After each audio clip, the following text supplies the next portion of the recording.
Okay, सो अब आते हैं the last question, question number 6 of this issue of share capital consideration other than cash. वो बोलता है एक कंपनी है एफ लिमिटेड, उसने परचेज किया है running business of T limited which has the following balance sheet.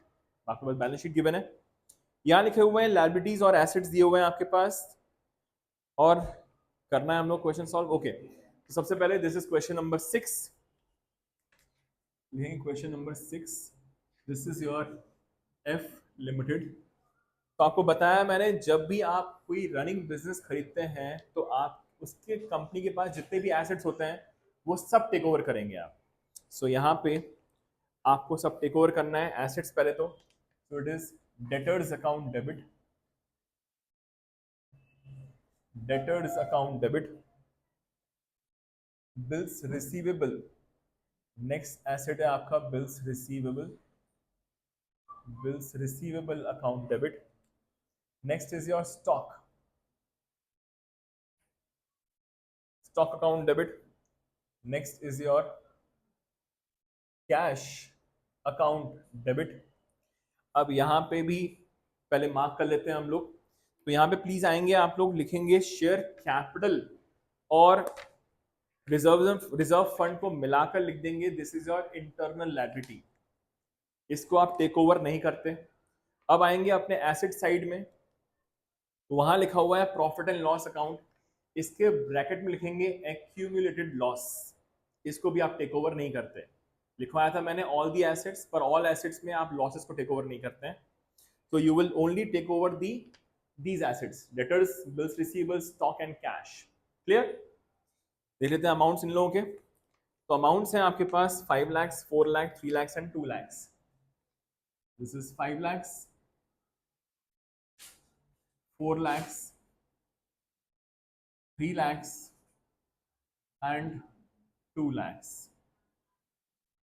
तो ये आपने सबके सब एसेट्स टेक ओवर कर लिए।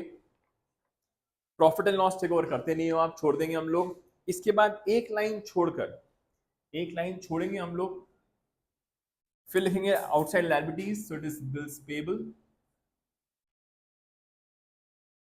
Bills payable account and 2 outstanding rent account.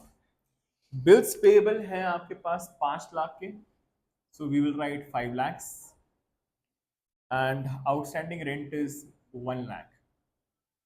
तो ये आपने सबके सब एसेट्स और लायबिलिटीज टेक ओवर कर ली।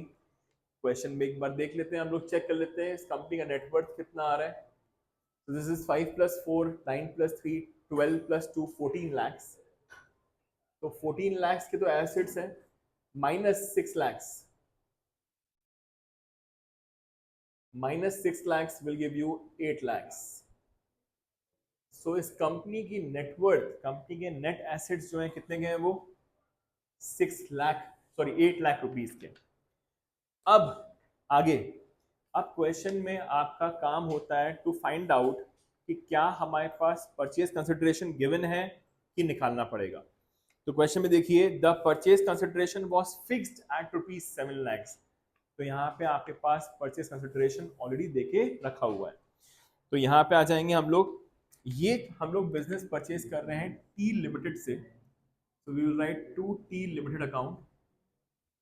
और परचेज कंसिडरेशन जो फिक्स हुआ है हमारा, वो फिक्स हुआ है 7 लाख रुपीस का, वो फिक्स हुआ है 7 लाख। तो यहाँ पे 8 लाख की चीज को हम लोग खरीद रहे हैं कितने में, 7 लाख में। That means we are paying less. तो यहाँ पे आपका क्रेडिट साइड कम पड़ रहा है, तो यहाँ पे इस बार आ जाएगा आपका टू कैपिटल रिजर्व अकाउंट। तो ये हो जाएगा आपका कितने का, 1 लाख। तो ये आ गया आपका 1 लाख का कैपिटल रिजर्व जो क्रिएट होता है। कैपिटल रिजर्व हमारी कंपनी के लिए, जो कंपनी खरीदती है, दैट इज एफ लिमिटेड के लिए, वो एक प्रॉफिट है, क्योंकि उसने कंपनी खरीद ली है सस्ते रेट पर, तो वो उसका कैपिटल नेचर का प्रॉफिट है, वो ट्रांसफर होता है आपके capital reserve. Okay, next entry होती है आपकी, अब हम लोग इसको पे करेंगे। So next entry is T limited account debit. इसको हम लोग कैसे पे कर रहे हैं, for which shares of 10 were issued at a premium of 20%, तो यहाँ पे हो जाएगा 2 share capital account and 2 securities premium account. So we have to pay how much? 7 lakhs. तो यहाँ पे नंबर ऑफ शेयर्स निकालने पड़ेंगे हम लोगों को, क्योंकि यहाँ पे जब भी आपके पास प्रीमियम वाला क्वेश्चन होगा तो नंबर ऑफ शेयर्स आएंगे. So this will be 7 lakhs divide by, आपने एक शेयर इशू किया 10 रुपीज का at a premium of 20% will give you divide by 12. कितना आ रहा है अमाउंट तो बताएगा?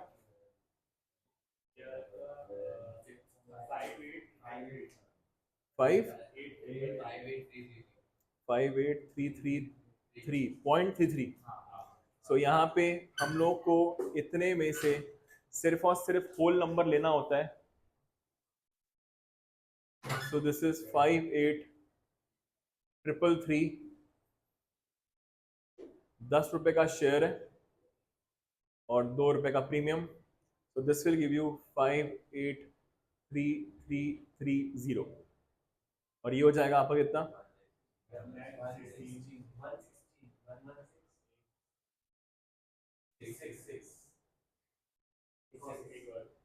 ठीक है, तो ये आ जाएगा आपका अमाउंट. यहाँ पे कितना आ रहा है? ये 5,83330 एंड 1,16,666. ये हो रहा है ना? एंड टू बैंक, जब भी आपका पॉइंट में आंसर्स आते हैं तो डिफरेंस अमाउंट आप ट्रांसफर कर देते हो बैंक के थ्रू ₹4. ठीक है, तो ये खत्म हो गया आपका क्वेश्चन नंबर 6, जिसमें आपके पास परचेस कंसिडरेशन था, आपको नंबर ऑफ शेयर्स निकालने पड़े. Thank you so much.